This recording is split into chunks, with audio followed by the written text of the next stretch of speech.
날삼재가 지나니까 이제 날삼재 끝났으니까 내년에는 이제 우리 좀 좋아지는 거 아니냐 이제. 실리콘밸리도 그렇고 전 세계적인 움직임은 이걸 노리기 위한 어떤 왕자의 게임이 시작되지 않나라. 지나친 비관론이 내년에는 필요 없다라고 기대해 볼 수 있는 부분이 상당히 많다. 빠르게 금리가 내려갈지는 않을 것 같은데 내 집을 팔고 채권에다 넣어두고 월세를 살면은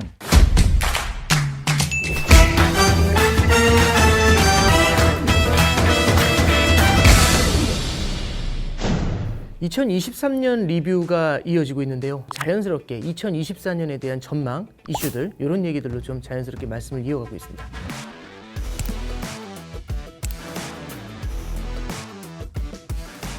지금 이제 약간 톱다운적인 관점을 좀 접근을 했다면 이제 바텀업 관점에서 매그니피센트 세븐이라고도 얘기를 하죠. 이 빅테크 내에서도 차별화가 나타날 수 있다는 이 생각들, 여기에 대해서는 실제로 어떻게 보시나요? 올해는 그냥 인공지능 묻었어? 그러면 약간 가는 뭐 명확한 거를 출시 안 해도 사람들이 일단은 좀 인공지능 할 수 있을 것 같으니까 그거에 대해서 되게 환호를 하고 있어서 많은 빅테크들이 그냥 다 좋았는데, 이제 소위 말하는 저 이제 떡밥이라고 표현을 하는데, 떡밥을 계속 줄 수 있는 회사들은 좀 좋을 것 같고, 그 떡밥을 주지 못하는 회사들은 좀 걱정이 돼요. 일단은 공개를 해야 되거든요. 공개를 해야 사람들이 써보고 쓰는 과정 속에서 이 모델이 더 좋아져요. 다시 말하면 공개를 지금 안 하고 있는 회사들은 저는 되게 걱정이 많이 돼요. 구글이 원래 이제 바드라는 챗봇을 출시했고, 그다음에 이제 제미니라는 거를 원래 출시를 한다라고 올해 11월에 출시를 한다라고 했는데 내년으로 연기가 됐어요. 저는 솔직히 이 발표 보고 너무 실망을 많이 했어요. 왜냐면은 챗GPT를 봤을 때부터 저는 구글이 어느 정도 사내에서 경고 알람을 받았을 거라고 생각을 하는데 1년이 지나도 아직 출시를 못 하고 있다는 거는 저는 약간 솔직히 좀 실망스럽다. 그 내부에서도 오히려 여러 가지 의구심이 생길 수 있다는 표현이겠죠. 보통 출시를 못하는 이유는 퀄리티가 안 좋아서예요. 투자자분들 입장에서 그냥 이렇게 생각하셔도 돼요. 그러니까 뭐 출시하냐? 출시 안 한 건 못해서 출시 못하는 거예요. 그래서 출시했던 것들의 퍼포먼스를 보면서 그냥 판단을 하셔도 되는데, 또 한 가지만 얘기를 하자면 엔비디아만 아주 살짝만 얘기해 보면 인공지능이 뭔가 돌아가고 계산을 하기 위해서는 엔비디아 칩이 필요해요. 근데 이제 우리가 이 생각을 해볼 수 있죠. 엔비디아 칩만 필요한가? AMD는 안 돼? 인텔은 안 돼? 저는 이제 주로 이제 이런 걸 할 때 개발자 친구들한테 물어보거든요. 다 물어봐서 야, 요즘도 엔비디아 써? 다 물어봐요. 우리는 엔비디아 없으면 안 돼. 약간 다 그런 답이 항상 날라오기 때문에 한 1년, 최소한 1년 이상, 뭐 2년 이상도 굳건하겠지만 어쨌든 실리콘밸리도 그렇고 전 세계적인 움직임은 이게 너무 중요하고 여기가 병목이라는 거를 그 누구도 모두가 알고 있기 때문에 이걸 노리기 위한 어떤 왕자의 게임이 시작되지 않나라는 생각을 합니다. 엔지니어들도 그렇게 오랫동안 익숙해지게 되면은, 그렇다면 말씀해 주셨던 1년으로도 사실 어떤 거대한 변화가 나타나는 게 아니라면은 쉽지 않을 수 있겠다. 쉽지 않아요. 저 1, 2년도 쉽지는 않고, 저는 사실 굳건하다고 보는데 테크 업계는 3년 뒤는 모르겠더라고. 네네. 갑자기 막 무슨 일이 일어나는지 몰라서 네. 전 당분간은 굳건해 보인다. 근데 당분간을 이제 한 숫자로 표현하면 몇 년일까? 그거를 이제 한 1, 2년 정도라고 본 거고, 사실 3년 뒤에도 괜찮을 가능성은 아주 높아 보이긴 합니다. 제가 원래 이런 질문 진짜 안 하는데요. 하나 질문 하나만 드려볼게요. 네네. 앞으로 3년을 딱 놔두고 투자한다고 하면은 네. 마이크로소프트하고 엔비디아하고 어떤 거 하실 거예요? 저는 하나만 하셔야 됩니다. 하나만 하면 마이크로소프트를 할 것 같아요. 이제 마이크로소프트를 좋게 보는 이유는 오늘 이슈들 입장에서도 너무 좋게 볼 수밖에 없는 게, 샘 알트만이 다시 돌아갈 수도 있고 아니면 샘 알트만이 마이크로소프트로 갈 수도 있거든요. 샘 알트만이 다시 오픈 AI로 돌아온다. 그러면 분명히 샘 알트만이 원하는 형태로 지배구조나 이사회나 이런 것들이 많이 바뀔 수 있고, 이런 가속주의, 급진주의자들이 힘을 얻게 되면 마이크로소프트가 좀 더 지배력이나 이걸 좀 더 명확하게 행사할 수 있는 형태가 되기 때문에 과거보다 좋다. 이게 첫 번째 미래고, 두 번째 미래는 샘 알트만의 팀이 마이크로소프트로 와. 아니 그러면 당연히 좋죠. 이 팀이 가장 좋은 팀이라고 그냥 모두가, 전 세계 모두가 인정하는 팀이거든요. 그냥 마이크로소프트는 돈 안 쓰고 회사 인수 하나 하는 느낌이어서 두 가지 다 마이크로소프트한테 더 좋을 수밖에 없고, 그거에 이제 시장이 그걸 모르는 게 아니죠. 왜냐하면 지금 빅테크 중에서 올타임 하이 근처에 있는 건 마이크로소프트밖에 없거든요. 그거 자체가 마이크로소프트가 갖고 있는 어떤 기대감, 특히나 이제 오픈 AI가 갖고 있는 이 시장의 헤게모니를 완전히 지금 갖고 있기 때문에, 최근에 나왔던 개발자 데이, 그 데브 데이를 보면서 저는 좀 더 긍정적으로 바뀌긴 했어요.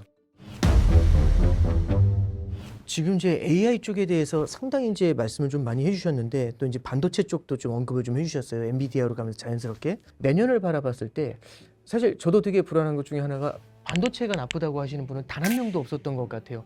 이 반도체에 대해서는 내년 전망은 좀 어떻게 보시는지 좀 뷰를 말씀드리겠습니다. 사실 저도 항상 걱정이 되는 게 연말에 모든 사람이 좋다고 하는 섹터가 그 다음 해에 잘 되는 경우가 별로 없더라고요. 네네. 제가 지금 최근 연간 전망에서 말씀을 좀 드리고 있는 게 재고 사이클입니다. 네네. 기본적으로 이제 디플레 사이클일 때는요, 물건의 가격이 계속 시간이 지나가면서 떨어지다 보니까 네네. 내가 미리 살 필요가 없는 사이클이 디플레 사이클입니다. 근데 일반적으로 인플레이션 사이클은 하루 지나면 가격이 오르고 일주일 지나도 가격이 오르고 계속 가격이 오른다는 걸 알고 있기 때문에 이게 어떻게 보면 리스토킹이라고 얘기를 하는데, 이 리스토킹이 일어날 수밖에 없는 게 기본적으로 인플레이션의 가장 큰 본질이거든요. 근데 이 인플레이션의 이 사재기라는 본질이 그동안에는 워킹을 하지 않았던 게, 코로나 팬데믹 한 3년간 이게 사람들이 물건을 사고 싶어도 백길이 막혀가지고 구할 수가 없다 보니까 2021년도까지 미국에서 굉장히 과다 재고를 쌓았습니다. 네.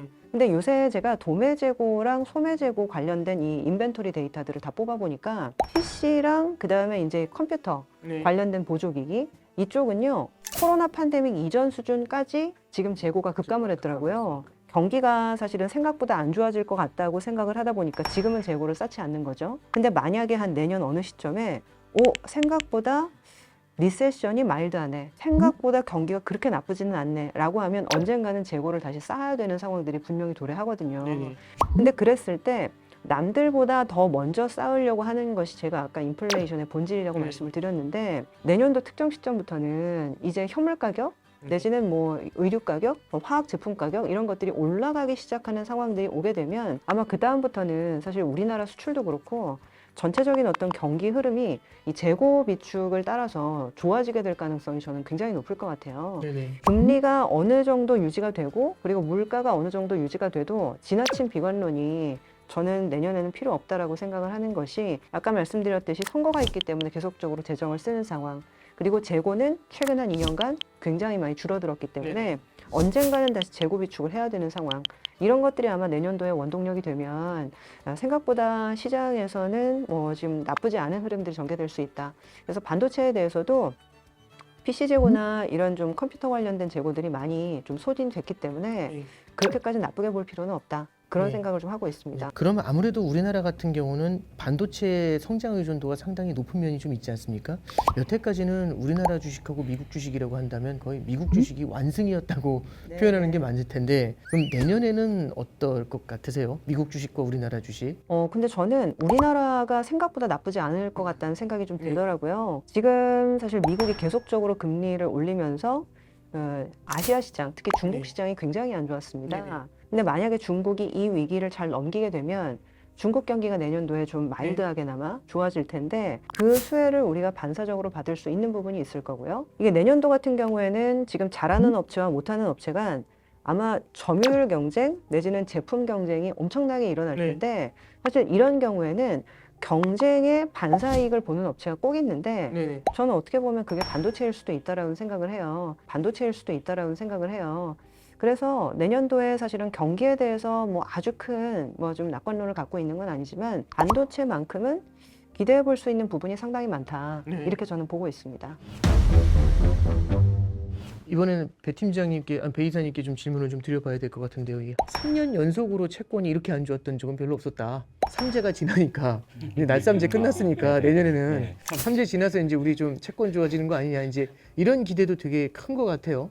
채권 시장에서의 삼재 끝났다고 생각을 하시는지가 1번이고요. 두 번째는 이제 2024년도에 채권 투자를 한다면 어떤 부분을 감안해서 채권 투자를 하는 게 좋을지. 고용 열기 그리고 임금 인플레이션, 이게 이제 지금 금리를 다시 올라가게 한 그런 주 요인인데, 근데 이제 AI가 이거를 해소할 거다라는 그런 데는 대부분 공감은 하고 있는 것 같아요. 근데 다만 이제 고금리의 장기화를 바라보는 입장의 분들은 그러긴 할 텐데 그건 좀 많이 늦을, 좀 먼 이야기인 것 같다. 당장 내년의 일이 아니라 좀 더 세월이 걸릴 것 같다. 어떤 임금 인플레이션을 확 누르기까지는 좀 시간이 걸릴 거다라는 그 시각과 생각보다 되게 빠를 수 있다 중에서 혹시 약간 어떤 입장이신지를 한번 들어보고 싶거든요. 이게 지금 채권 금리에도 상당히 중요한 이슈인 것 같아요. 저는 일단 뭐 결론부터 말씀드리면 저는 오래 걸릴 거라고 봐요. 그러니까 원래 내가 사는 루틴이 있잖아요. 이 루틴을 바꾸는 데는 오래 걸리는 것 같아요. 저는 챗GPT 지식 노동자들의 어떤 뭐 코스트 줄어들 거다, 이거 다 공감하는데 이거를 현업에서 받아들이기에는 생각보다 오래 걸릴 것 같아요. 그래서 최소 3년 이상은 걸린다고 봐요. 그러면 제 입장에서는 이게 결국은 이제 하이어 포 롱거였지만 이제는 그냥 롱거의 입장 그 정도 이제 주목을 하면 될 것 같은데 저희가 하나의 힌트를 얻은 것이 이제 미국 장기물 그러니까 미국채 10년, 30년물 금리가 5%를 이제 가는 순간부터 연준에서도 이거를 좀 걱정하는 좀 큐티를 하고 있지만 이거를 좀 잠깐 안 하는 식으로라도 그러니까 너무 높게는 올라가지 않는 식으로 이제 관리를 해나가지 않을까 이게 하나 좀 생각이 들고 그리고 말씀 주신 바들을 종합해 보면은 빠르게 금리가 내려갈지는 않을 것 같은데 이 상황에서 이제 개인이 어떤 채권 투자를 바라보는 입장이 저는 그러니까 높은 금리가 좀 오래 지속된다라고 할수록 이렇게 그동안 대체나 다른 데로 가 있던 그런 유동성이 채권으로 이렇게 좀 오기에는 좀 좋은 환경이 당분간 이어지지 않을까 싶더라고요. 예를 들어서 20억짜리 아파트를 지금 월세로 살면 한 월 350만 원 정도를 내야 되거든요. 근데 지금 20억을 채권에다가 투자를 하면 대략 4% 정도라고 쳤을 때 뭐 20억을 이렇게 채권 투자했을 때 세후로 받는 돈도 한 월 450 정도가 도출이 되더라고요. 그러니까 심지어 지금은 1주택자도